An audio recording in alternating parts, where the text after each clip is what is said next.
All right, it is 11 o'clock, so we're going to go ahead and get started. Thank you again for joining us. My name is Jesse with BHR and the Communications Officer, and I'll be running this part of the new employee orientation today. I have Mike with me from South Dakota Retirement System, and he'll be giving the presentation. If you have questions, please drop them into the Q&A portion of the, because if you drop them into the chat, we sometimes tend to lose them. We want to make sure we get to them all, so please drop them in Q&A and we can answer them along the way. All right, take it away, Mike. All right. Well, good morning. My name is Mike Jacobson. I'm a retirement planner here with the South Dakota Retirement System. And we're going to go ahead and get started here, talk about the South Dakota Retirement System. First off, for just a little bit of housekeeping here, just the disclaimer, basically saying I can tell you whatever I want, but you can't hold me accountable. And we're going to move right in here to the South Dakota Retirement System here. Now, there we go. Okay, South Dakota Retirement System. When you're looking at retirement, we tell folks, shoot for at least 85% income replacement when you're in the planning phase, and that income replacement coming from Social Security, SDRS, and then your personal retirement savings like your IRAs, 401ks, and those types of savings vehicles out there. Depending on what you want to do in retirement, you may need more or less in income replacement in retirement. For instance, like myself, I like to fish. I live in Pierce, so I just basically need money for gas for my boat in minnows. So I may only need 60% income replacement, whereas you may be someone that likes to travel every year and take a cruise, so you may need 100% income replacement. So it just really depends on what you want to do in retirement. As we always say, there's no two retirements are the same. And if you're with SDRS, if you work for 30 years as a generational member, you would see about 55% income replacement. So that's awful nice there that you get that much income replacement from a 30-year career from a pension plan that's going to pay you for your lifetime. Now, we are what they call a defined benefit plan. So you have a fixed contribution rates from our members. We have our Class A members who contribute at 6%, and Class B members, which are our public safety folks like our highway patrolmen, our policemen, correctional officers, probation officers. They are public safety, and they contribute at 8%. And the employers also can match the contribution rates of 6 and 8% as well. Once you start drawing your benefit from SDRS, we pay your benefit through the month in which you pass away. And then if you happen to have a spouse, then we'll pay a surviving spouse benefit if you chose a survivorship for your spouse. Additionally, SDRS isn't just retirement. We provide family benefits if you were to pass away and have dependent children. And also we have disability benefits if you become disabled either at the job or even away from the job. Say you fall on the ice somewhere, we provide disability coverage.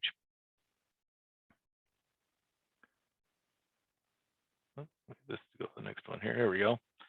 Now, all full-time employees must participate in SDRS, and we define full-time employees who are folks that work more than 20 hours or more per week for more than 6 months out of the year. Then after 3 years of working, 3 years of employment, you become vested. And what vesting means to us means that you're entitled to a lifetime benefit from SDRS. Now, we have two benefit structures out there. We have our foundation members, who are folks that are members of the system prior to July 1st, 2017. And then our generational members, who are folks that joined after June 30th, 2017. Both benefits structures provide comparable benefits. Our foundation members, if you were a foundation member and then cashed out your account and then come back to the system, now you'd come back as a generational member, and if you would have refunded your money. Now let's take a look at the difference between the Class A members, which is the bulk of our people out there. If you're a foundation member, your normal retirement age is 65. You can retire as early as age 55 with a 3% reduction for every year that you retire prior to age 65. Now, if you reach what they call the Rule of 85 as a foundation member, and what the Rule of 85 says is if your age and service total the number 85, you can retire prior to age 65 with no reduction applied to your benefit. So then when we look at the generational member side here, now, just like Social Security realized folks are living longer, so we realize that as well. So we moved up to the normal retirement age to 67. However, you can retire as early as age 57, However, the reduction is 3% for every year that you retire prior to age 67. So well, you see there's a difference there between that and the foundation members. And we found that 3% reduction on the foundation members really isn't enough. That should be probably closer to 5. So we corrected that that on the generational members by going to a 5% per year reduction. Now, the generational members don't have a special early retirement, no rule of 85 for them. However, they do have what we call a variable retirement account, and that's a very nice account out there and to have at retirement. And oops, got a question here. Let me take a peek here. Oh, 5% reduction of what? That's 5% reduction of the benefit. We'll talk about it here when we do the benefit calculation in a couple more slides. Good question. Okay. Now here's how the benefits are calculated. We take the benefit multiplier times the member's final average compensation times their years of service, and then we subtract the early retirement reduction if it's applicable. So let's take a look at let's take a look at the components there to the formula. For the foundation members, they actually have 2 multipliers. If the foundation member has service prior to July of 08, that service is calculated at 1.7%. And then for the service they have after July of 08, that service is calculated at 1.55%. And the generational members, because of what we've done when we designed the plan, they have a 1.8% multiplier, which I wish I had a 1.8% because I'm a foundation member. Oh, another question. Oh, how do we know if we're foundation if we were prior employed by the state? If you left your contributions in the system, then you would stay as a foundation member. If you took your money out of SDRS and now I've come back into to employment with the state, then you'd come back in as a generational member. But I would say recommend you just give us a call here at the office and we can look up your account and see which membership you're under. Okay. Now, the final average compensation that we use to calculate the benefit for the folks that are foundation members, this year, we're using a 4-year final average compensation or the highest 16 consecutive quarters of the last 40. And then for the foundation members that receive a paycheck after July 1st, 2022, we're going to a 5-year final average compensation or the highest 20 consecutive quarters of the last 40 quarters. When we put together the generational plan, it's the highest 20 consecutive quarters of the last 40 quarters, or it's a 5-year average. So those are the 2 components in the calculation. So let's take a look here. This generational member has 30 years of service and is retiring at age 67. So here we take 1.8% times their final average salary times their years of service, gives us an annual benefit of $16,200. The nice thing about SDRS benefits is they are proportional. Even if you don't have 30 years of service, you'll still get a benefit from SDRS. In this example, this person's 67, but they only had 10 years of service. So again, we take the 1.8% times the $30,000, gives us, and times 10 years of service, gives an annual benefit of $5,400 per year. And then we pay benefits monthly. We pay on the 15th of every month. Now let's look at the variable retirement account. Now just the generational members have this account. So what we're putting is 1.5% of your pay each year that we're cutting out of the contributions you're sending to SDRS, out of that 6 or 8% that you're contributing. We're putting in this variable retirement account. And this variable retirement account is earning the investment earnings that the investment council earns on the retirement trust fund. Now the variable retirement account is only paid at retirement, disability, or death. And if say you retire, you can take a lump sum, you can take it payable to yourself, pay the federal income tax on it and spend it however you like. You could roll it over to the supplemental retirement plan or a 401k or an IRA. One thing to note on this is if you were to say leave employment and then refund or cash out your SDRS account, you forfeit the variable retirement account. This account can be a nice amount if you say you put 1.5% of your salary in there for 30 years. You know, it could grow to be a very nice lump sum of money that you'd have available at retirement.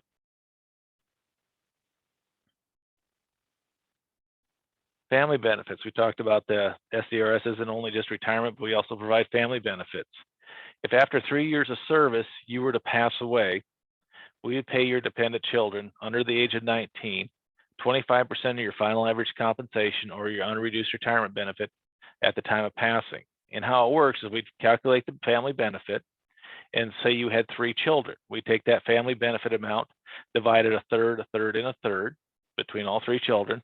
Then when the oldest child turns 19, we take the same benefit amount, total family benefit amount, split it 50-50 between the 2 children. Then when the middle child turns 19, then the youngest child gets the whole amount through the month in which they turn 19.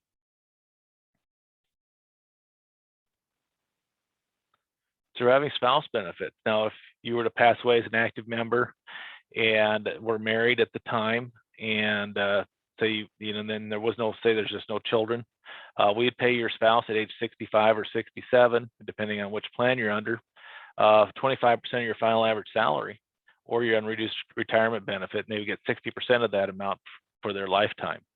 Now, the spouse can take the surviving spouse benefit as early as age 55 or 57.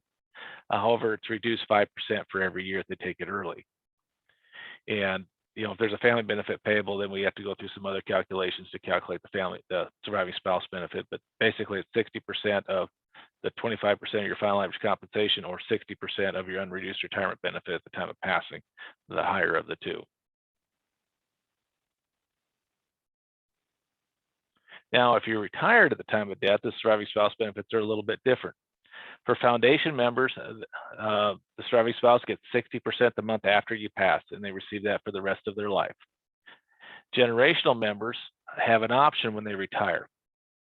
They could choose a single life benefit, and that's that 1.8% multiplier. Now, if they're married and they want to provide their spouse a 60% or 100% joint survivorship, their benefits recalculated to pay for a 60% or 100% joint survivorship. Now, in order to be eligible for the spousal benefit, the spouse must be married to the member prior to retirement and for at least 1 full calendar year prior to the member's passing. Now, disability benefits. You have to have 3 years of consecutive service.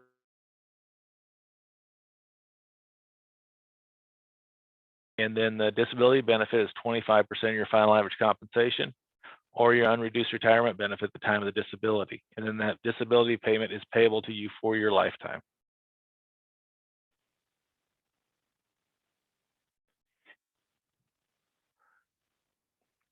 Now, each year, the retirees receive an annual cost of living raise on July 1st.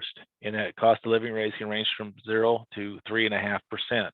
The nice thing about having cost of living raise in a pension is that it helps protect your benefit against inflation. Inflation is kind of slowly eats away at your buying power in retirement.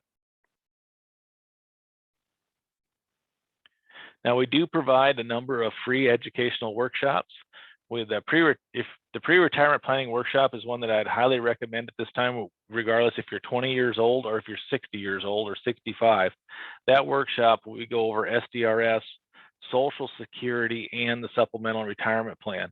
And on the Social Security side, the Social Security sends us their slides and we present on them. So it's a lot of good Social Security information you're normally not exposed to out there. Then we got the Women in Financial Planning workshops geared towards the women in SDRS, and also we got the Early Mid-Career workshop, which is also a very good workshop as well. So is the Women in Retirement. And then we provide individual counseling sessions. We travel throughout the state, and you can sign up for those. Just check our website under the events tab, and you'll be able to see those. Actually, all these educational services under the events tab. Of course, you can always create an SDRS online account and look at your account online. Feel free to give us a call. We're located here in Pierre. We're on East Capitol, Suite 8 here. You can call us. We're open 8 to 5 Central Time, Monday through Friday, and we have folks on the phone over the lunch hour. If you have any questions, just pick the phone up and give us a call.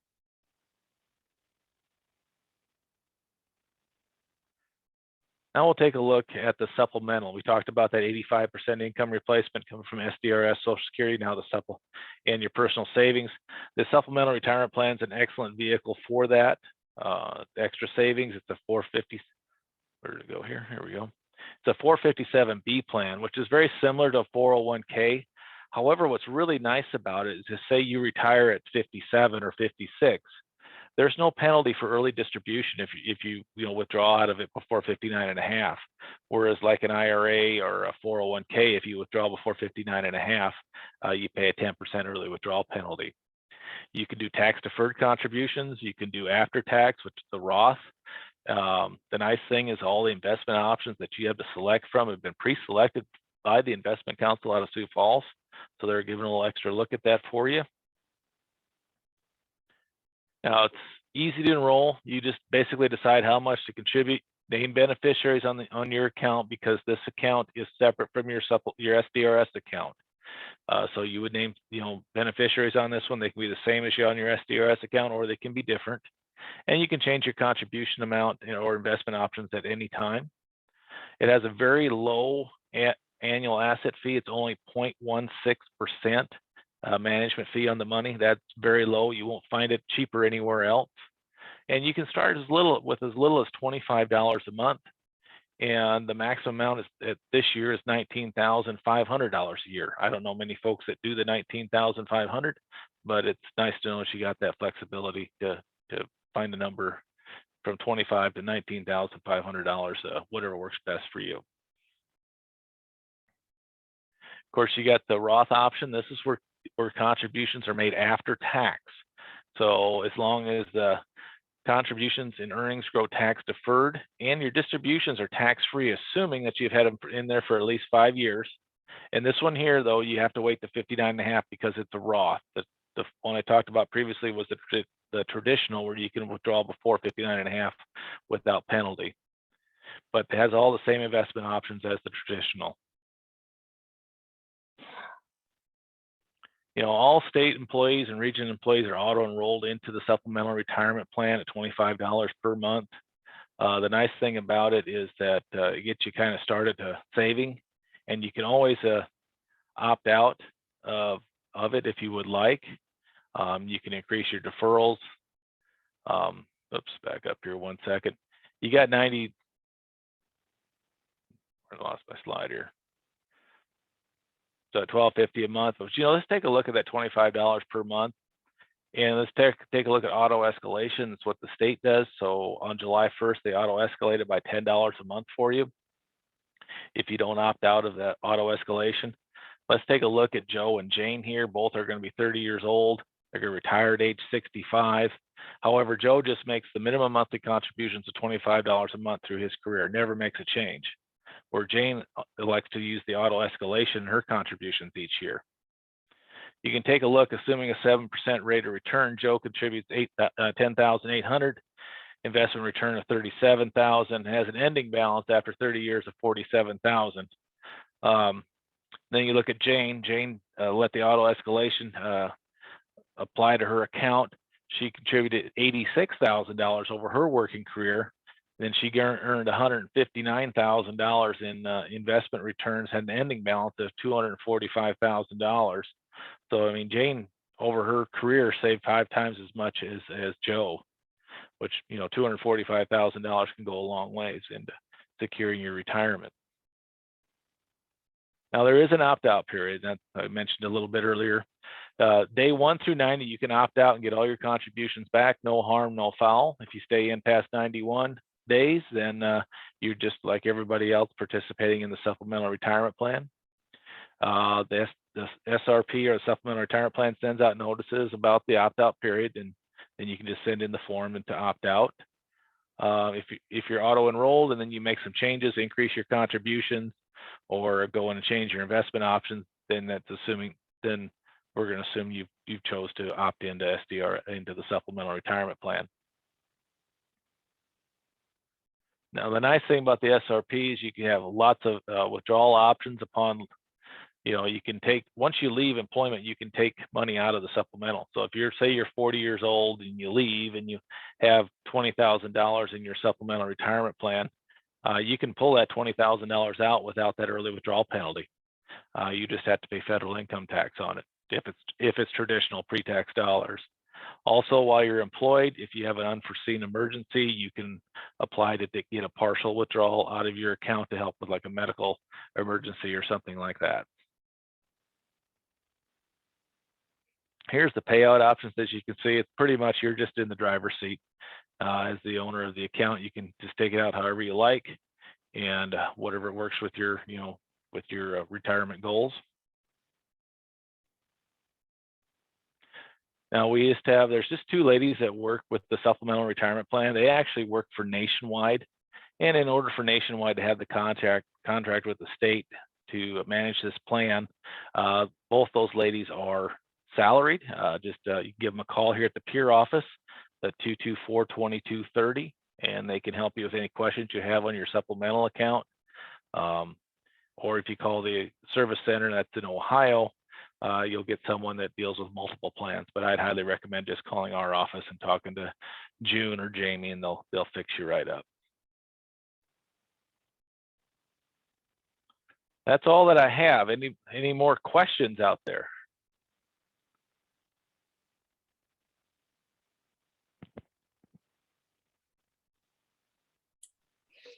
We can hang on a minute and make sure if anyone wants to drop a question in the Q&A. The two that we have here, I'm assuming these are the two that we answered early on. Yep. Mm-hmm.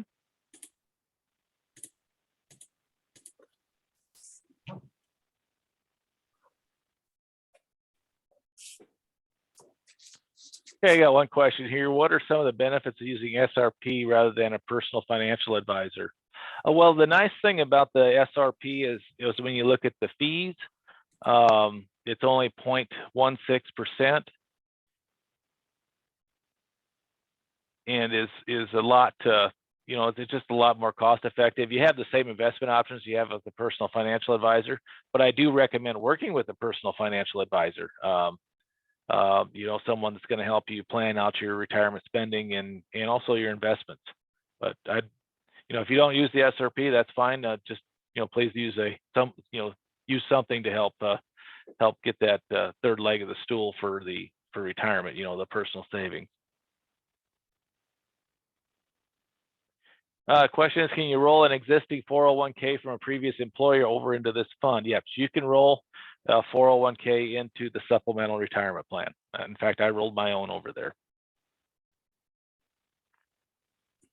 As did I.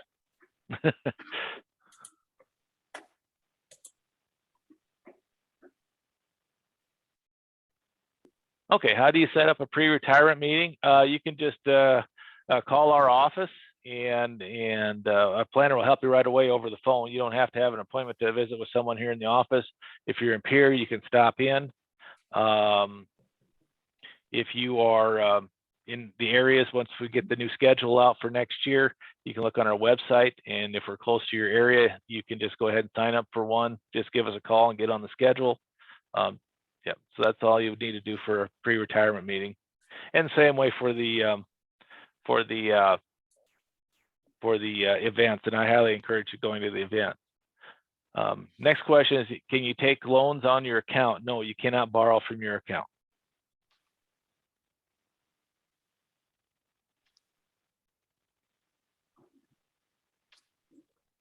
Okay, next question. I joined a little late. How and where do I view the supplemental retirement account? If you go to the SDRS website, our web page, and there's a black bar that runs across the screen there, and over to the right it says SDRS SRP.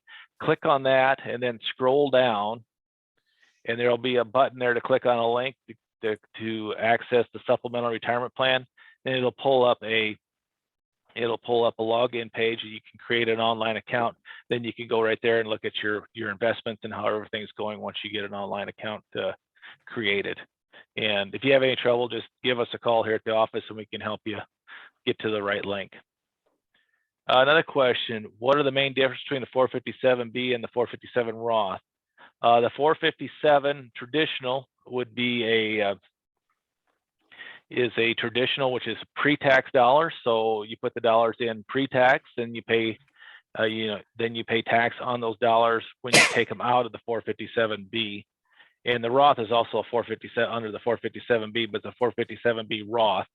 So the Roth, what you're doing is you're paying the taxes now, and as long as your account's been in there for more than 5 years and you're over 59 and a half, all the earnings are tax-free when you make the withdrawal. So that's the difference between the two, is the federal income tax.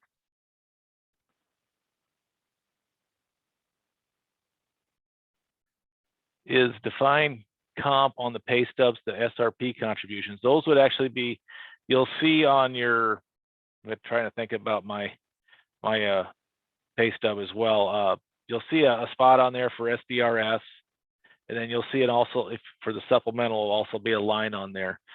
You gotta remember, you're contributing 6 or 8%, whether you're Class A or Class B. So that number should be 6 or 8% of your gross pay. So if you want to just double check it, but it should say SDRS on your pay stub, and then the SRP would be on a separate line by itself.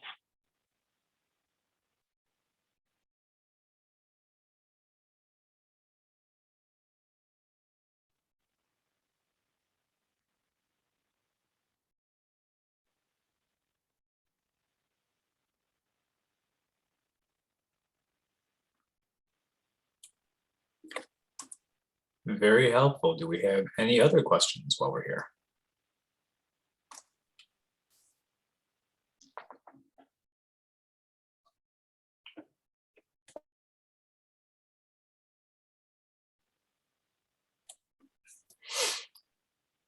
All right. Well, I think that was a very successful session. Oh, yeah. Well, thanks, Jesse, for having us.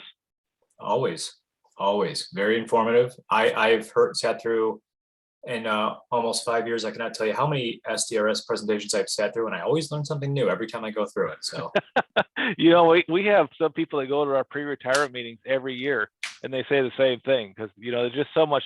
It's just a lot of information. It is. Yep. Well, thank you all for attending again. Thanks, Mike, for presenting. And if you have any questions, please do not hesitate to reach out to us. That's what we're here for. Thank you all, and hopefully we'll see you for tomorrow's presentation on the benefits and well-being programs. Thank you so much. Thank you, Jesse. Yep, bye-bye.